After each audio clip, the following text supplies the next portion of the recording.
balik lagi ke channel gua Nusa Vlog. Dan pertama gue mau ngucapin selamat beribadah puasa di bulan Ramadan ini. Moga mau amal ibadahnya diterima dan pahalanya diterima.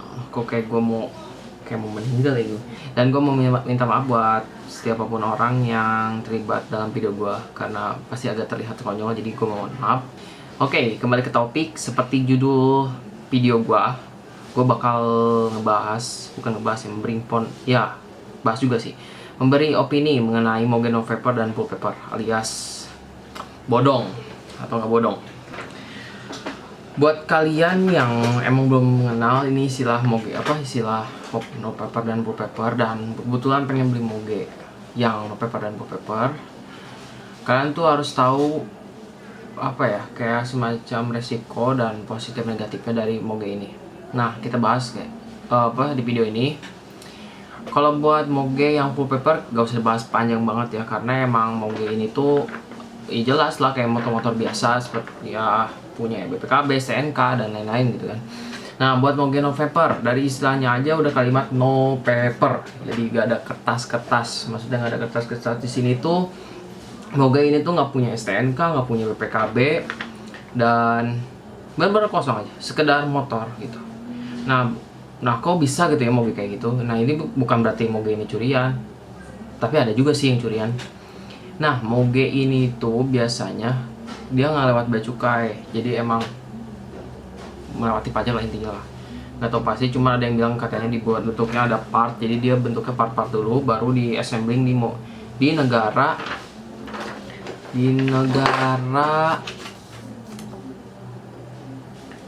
yang dia selundupin itu. Nah, kalau Moge ini diselundupin berarti ilegal. Otomatis kalau ilegal berarti Moge ini tuh melanggar aturan UUD, terutama seperti pasal 480 KUHP, 44 pasal 40 dan lain-lain lah, gua nggak tahu tuh. Cuman ya tentang pasal kendaraan bermotor lah gitu kan. Nah, buat kalian yang pengen beli Moge atau buat Moge No Paper ini tuh pengalaman teman gua gitu ya. Jadi dia punya Suzuki Bandit itu No Paper. Nah, sebelum itu tuh kan ada istilah juga kan STNK bantuan. Nah, buat STNK bantuan itu gimana? Jadi dia itu nggak STNK resmi, dia itu ngambil nomor rangka motor orang dimasukin ke STNK dia. Jadi itu nggak benar-benar STNK asli. Dan kebetulan teman gue yang gue ceritain ini tuh dia punya Suzuki Bandit dan dia No Paper gitu ya, punya STNK bantuan, ketangkap. Jadi kalau lu ketangkap sama polisi gitu ya, dan hoki ataupun nggak hoki, misal kalau hokinya ketemu polisi yang emang nggak ngerti banget sama kayak gituan, kayak Moge bodong itu, jadi ya udah lu lolos. Tapi kalau buat orang polisi-polisi yang ngerti itu, bisa Moge lu tuh diambil dan ya dipenjara, Mogenya dipenjara. Jadi nggak lu harus tebus itu Moge itu, dan nebusnya juga kayak lu beli Moge Full Paper akhirnya gitu kan. Nah, tapi gitu dari kekurangannya doang kan. Ada kelebihan dari Moge No Paper ini, terutama bagian harga. Sumpah harganya goblok banget, jauh banget men. Contohnya nih, dari kayak motor R1 tahun 2012-2013 yang sebelum R1M lah pokoknya mah, itu harganya kan sampai 220 juta sampai 198 juta, itu yang second. Nah, kalau yang motor bodong itu cuma 120 sampai 135 juta. Kalian tuh bisa nyimpen uang tuh bisa sampai kisaran 80 juta atau 100 juta gitu. Istilahnya kan lebih murah banget ya, dan itu tuh yang bikin pemikiran kita tuh antara beli Moge bodong ataupun enggak. Nah, terus gimana kita pilih Moge bodong atau Full Paper? Nah, oke, dari sini baru gue kasih opini. Menurut opini gue, lalu lihat kategori lu tuh tipe dan dalam keadaan apa gitu.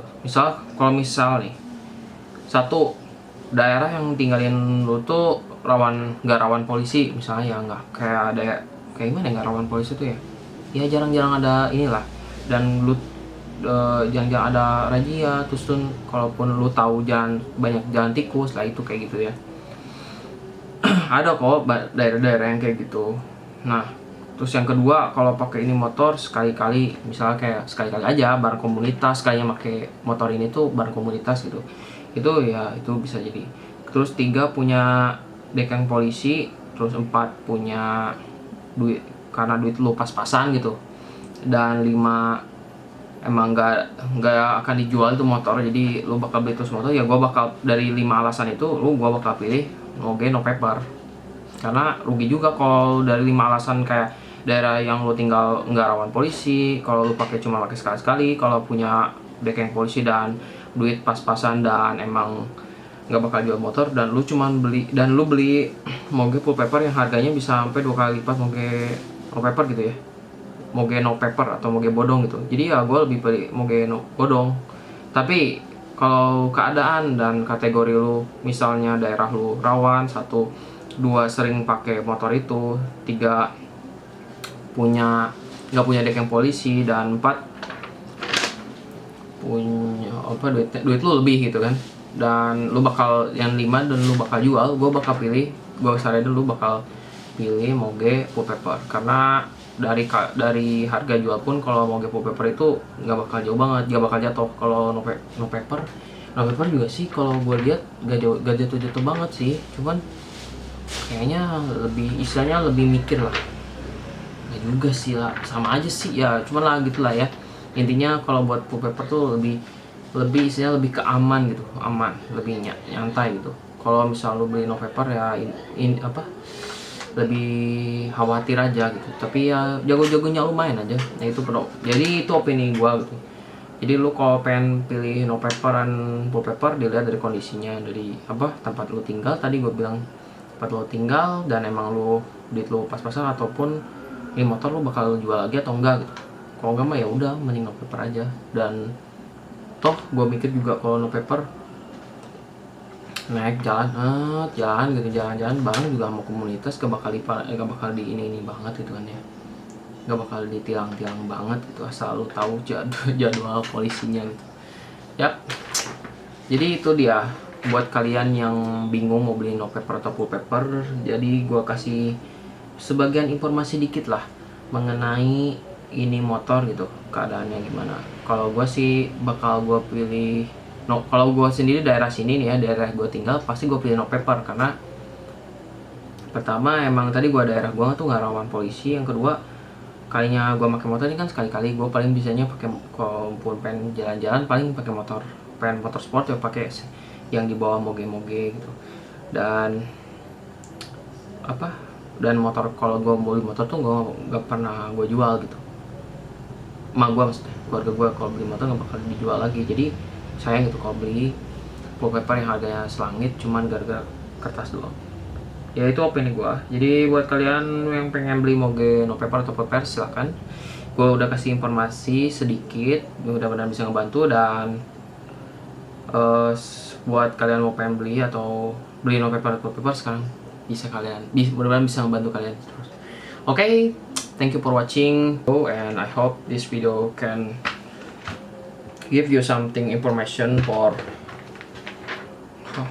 gua pilih mana, no paper atau full paper. So see you next video, and don't forget to like and comment. Goodbye.